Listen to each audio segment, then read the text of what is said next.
welcome to Super Belle Sews. My name's Sarah. Thank you for joining me today. As you can see, I'm in slightly different settings today. I'm at my parents' house in County Durham. This is where we're getting married up here next year. And I went to uni up here, stuff like that. So that's where I am. It's very, very wet and rainy and grey outside today. But yeah, so it's all a bit different, but I've got lots of things have been happening. First of all, I'm going to chat to you about what I'm wearing. So this is the Bakerloo Blouse by Nina Lee. I'll just stand up so you can see the collar because that is the key bit. Here we go, lovely. It's got this like pearl trim. This is my second Bakerloo blouse. I made the first one just in the summer. I know this pattern was everywhere last year and maybe the year before. I can't remember when it was released, but yeah, I only made it fairly recently. And my first outing I wasn't 100% sure about, just because the collar with the frill is very like girly. I'm not really a girly girl in that sense. And I picked a fabric. It was this like fruity pastel fabric. I'll pop a picture up here. Again, a dead stock fabric. And it was just, I think it was like the colour palette with the pattern was, I initially felt was a bit too much. Although it did grow on me. I love the shape of the blouse. It's like sort of a loose-ish fit, but not too billowy. You got darted bodice. It's got these nice little puffy sleeves. And it's got the collar detail, I think is really nice. And the construction is very satisfying. So I've had this fabric in my stash for a while. It's from Bridal Fabrics Kilburn. It's a dead stock fabric. And it's like a shirting weight cotton, I would say, with these little pearls studded throughout it. And I suddenly just thought, I think this would make a really nice Bakerloo blouse. And I'm really pleased with it. The construction at times has been a faff because of my fabric choice, but I do think it's worth it. So I'm just going to talk you through some of my thoughts on this. I think the Bakerloo blouse goes up to a 60-inch hip as far as I know. Yeah, it's as I said, I feel like it's a really nice fit. I could wear this to work. It's quite like nice and covered for autumn, so I'm really pleased with it. The fabric has, you've got the pearls on one side. Oh, what am I doing? Right, you've got the pearls on one side, and then they're attached with these like little stud things.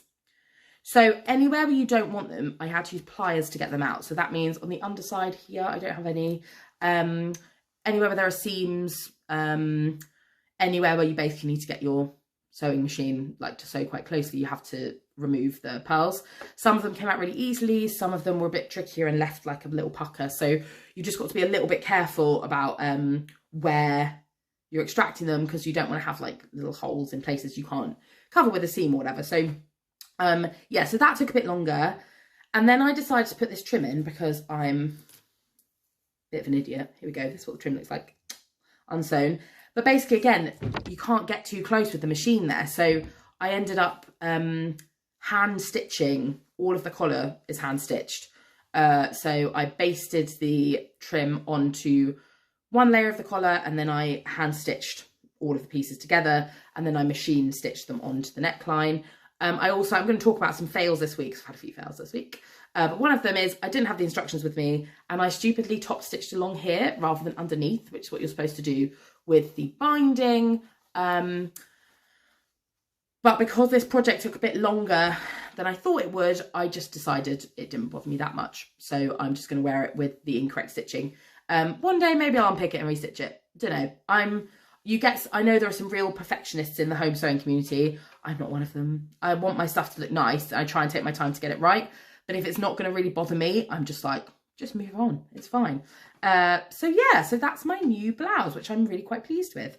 That leads us into the next thing I was going to talk about today, which is wedding stuff. So I think I mentioned in the last video that I was going wedding dress shopping at the weekend, which I did, and I found my dress. Yay. I had the best time. I don't know if it's the same wherever you are, but in the UK, I think until recently, shopping for a wedding dress, if you're plus sized, has been really difficult. So I'd done a lot of research into the brands that did extended sizing, the designers who extended their sizing, and a lot of them do, but most boutiques do not carry samples in plus sizes. So even if you can get the dress in that size, you can't try it on in the boutique in that size. And obviously there's a degree to which it's like they can pin stuff and stuff like that, but I think once you get past a certain point, it's just not going to look the same. And when I first got engaged, which was September last year, I was really struggling to find anywhere. I found like the occasional boutique who would say, yes, we have plus size samples. And then you'd ask what they've got and they'd say, we've got 3 dresses in a size 18. I think considering bridal sizing notoriously comes up small, it's like a size 18 is not it's not a ready to wear size 18. And also, what if I hate all 3 dresses, which I may well have done. So I was feeling a little bit pressured that I might have to make my own. Now, I decided quite early on that I didn't want to make my own. I think I know my skill level, and for my wedding, I want to wear something that's more involved than what I would be able to make myself. And I didn't want to be limited by my abilities. And I also just didn't want the stress. So I love seeing other people's me-made wedding dresses, but I sort of knew that I was like, no, I just want to be able to go and shop and find something I love. But at this point, I was thinking I'm going to have to make something myself. Anyway, in the last year, so actually in less than a year, since the start of 2022, 2 plus size bridal boutiques opened relatively near to where I live. So one of them, the place I actually bought my dress, is Lush Curve Bridal in Dorking. It is the most gorgeous boutique. It's in this sort of converted barn, woodland vibe. It is honestly beautiful. Hannah, who owns the company, is an angel, and she stocks a variety of dresses, but the main designer she stocks is Studio Lavana, and they have these really beautiful, like, unusual designs, and you can also customize them without changing the cost. So you can change neckline, you can add sleeves, you can take one fabric and put it into a different dress. There's all sorts of different things you can do. So I found, the day before, I'd been to a place called Angelica Curve Bridal, which is in Islington. And they, again, I had a lovely time. They've got a really nice little boutique. The consultant was lovely. They've got much more, I'd say, like traditional dresses, but traditional in every sense, in terms of, like, they have something like fairy princess dress, they have like boho dress, they have like a sort of regal plain dresses. They have like good variety of traditional styles.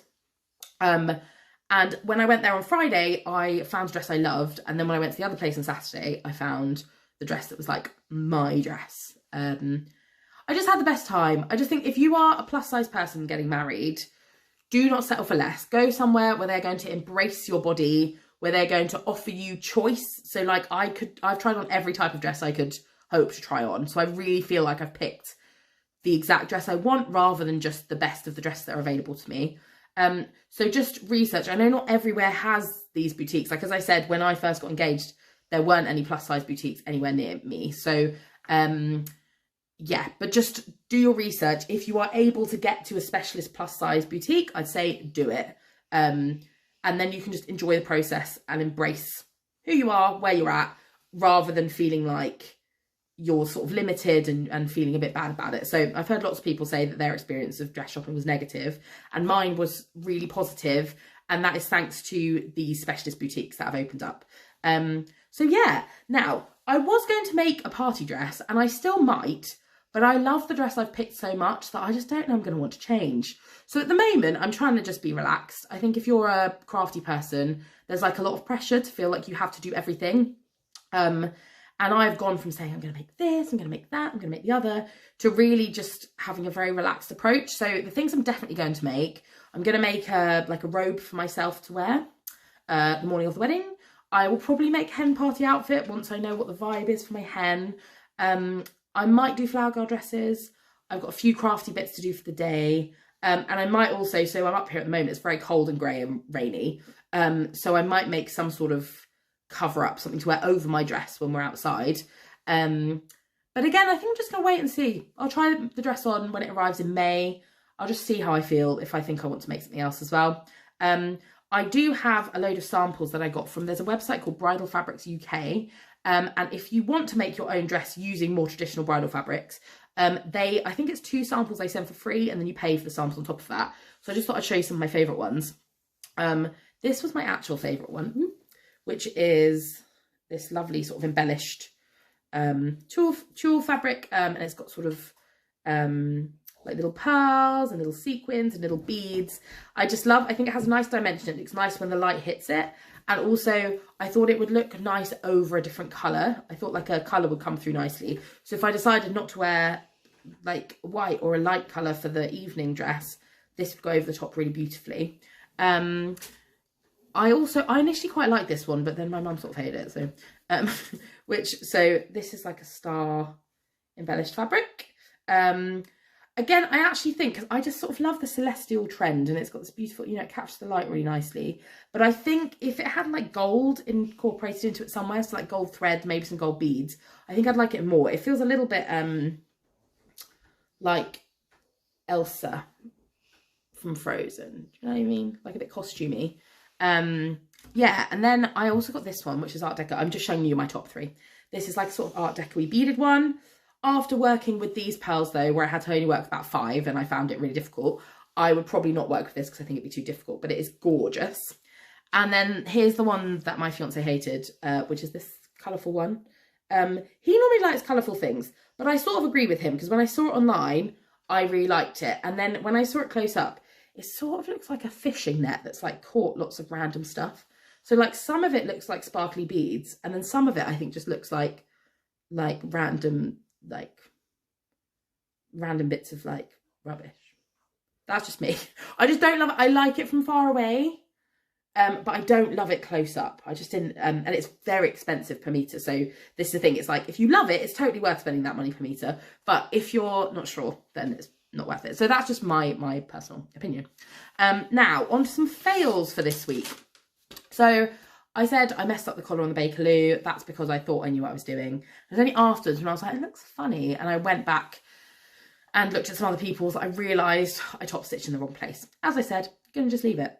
The bigger and more annoying fail this week was my Dorothy jacket, which I've had in the background for a little while, which is this one made out of soft shell. I'm at the last stages of it now, which we're adding the snaps and adding the waist tie to the channel and the waist. Now the snaps were going quite well. I've not installed snaps before, but I was pretty pleased with how they went in. Some of them, like this one, lovely, looks great. Ta-da! Very, very nice. But as I went through, I just got to one point and the snaps kept distorting. And now I'm down to my last 4, and I really need 5 to do the buttons down the front of what I need to do. And at the moment I'm sort of weighing up, do I just spread them out and only have 4? Do I order some more?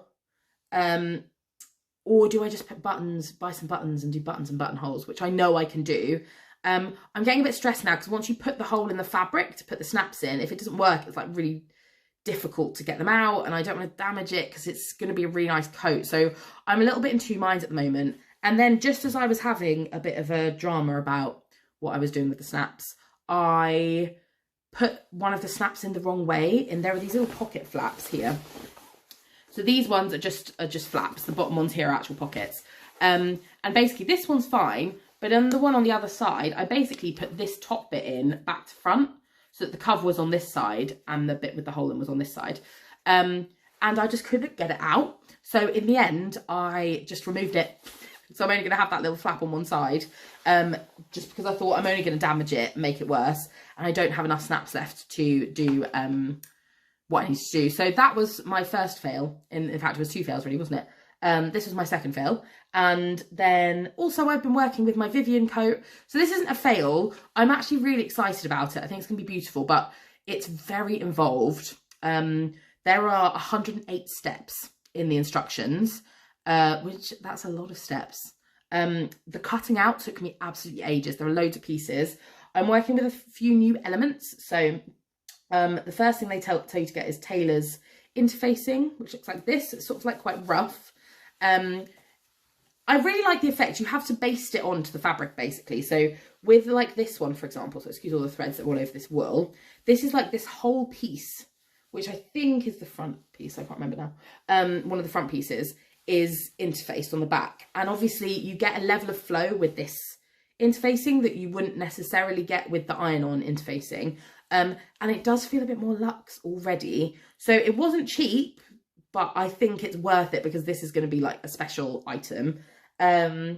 So yeah, so I've interfaced those. There are also shoulder pads. I had a big stress buying shoulder pads because it just says shoulder pads in the instructions, and then you Google it and there are like 50 different types of shoulder pads. So I went on Minerva actually and looked through some of their shoulder pads, and they have this thing on their website where they sort of set up like a social media account through their website, and you can see, so if I click on the shoulder pads, you can scroll down and anything anyone's made with those shoulder pads is sort of tagged below. So I looked at some other people's makes and their coats, and I thought like, that looks about right. So hopefully I've got the right shoulder pads. Don't know. And there's also wadding. Don't know what that's for, but I've got some wadding, and when I get to it, I'll put it in. But no, that's not a fail as such, but it's going to take me longer, I think, than I'd anticipated.